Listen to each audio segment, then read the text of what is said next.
I have spent most of my life as a Democrat. I recently have seen fit to follow another course. I believe that the issues confronting us cross party lines.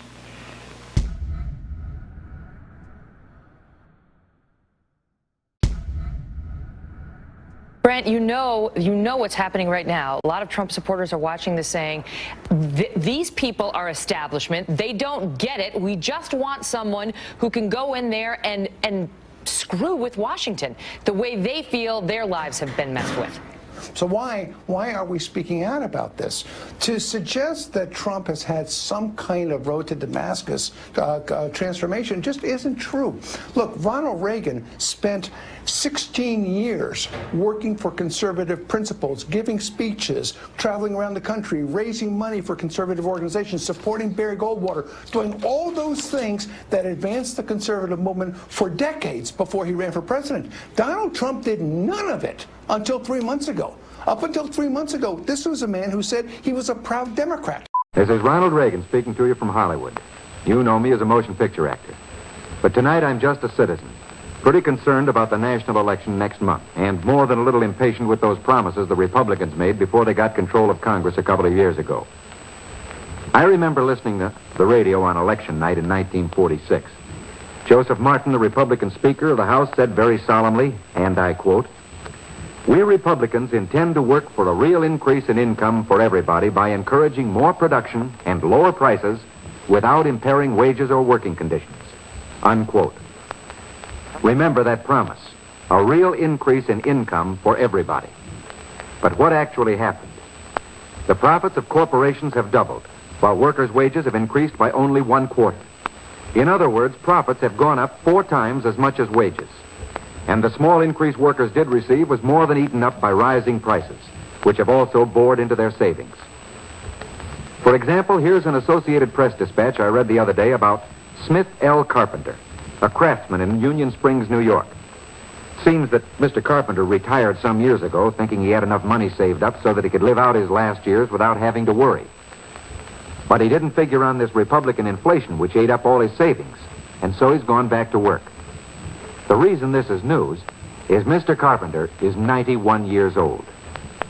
Now, take as a contrast the Standard Oil Company of New Jersey, which reported a net profit of $210 million after taxes for the first half of 1948, an increase of 70% in 1 year.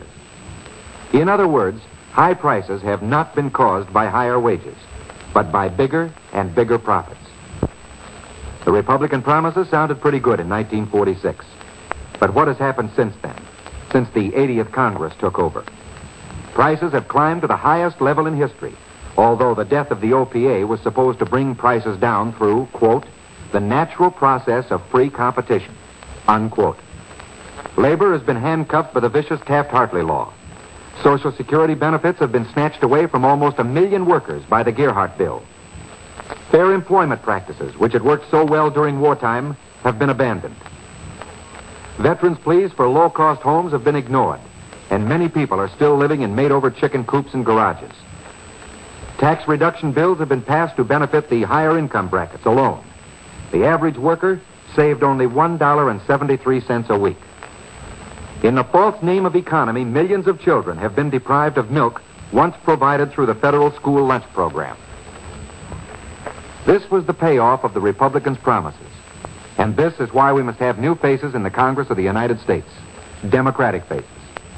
This is why we must elect not only President Truman, but also men like Mayor Hubert Humphrey of Minneapolis, the Democratic candidate for senator from Minnesota. Mayor Humphrey, of 37, is one of the ablest men in public life. He's running against Joe Ball, who was a member of the Senate Labor Committee, helped write the Taft-Hartley law. The Republicans don't want to lose Ball, and they're spending a small fortune on his campaign. They've even sent Dewey and Warren out to Minneapolis to speak for him. President Truman knows the value of a man like Hubert Humphrey in the Senate, and he has been in Minneapolis, too, campaigning against Joe Ball. Mayor Humphrey and Ball are the symbols of the political battle going on in America today. While Ball is the banner carrier for Wall Street, Mayor Humphrey is fighting for all the principles advocated by President Truman, for adequate low-cost housing, for civil rights, for prices people can afford to pay, and for a labor movement freed of the Taft-Hartley law.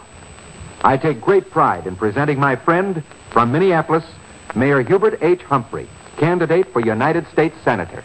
I want someone who's a great leader and is a staunch conservative, and I don't have to question their authenticity. We have to ask ourselves here whether we are willing to set the precedent with Donald Trump and just throwing away years and years and decades and centuries of conservative principles and values simply because a candidate comes in and says all of the right things. He says he is Donald a conservative. Trump, He says he is. But he's not, Megan. But he can say that he is, just like he says he is a lot of things. But the fact is that Donald Trump, his liberal past is not behind him. Shut up.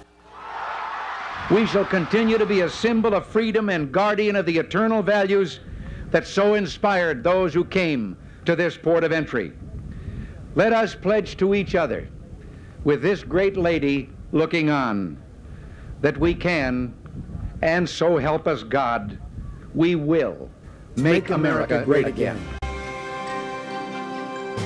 There is an effort underway, ladies and gentlemen, whether you support Donald Trump or not, or whether you're indifferent about it, or whatever the issue, there's an effort underway to tear him down and push him out. There's no question in my mind. I've seen this kind of gang attack before.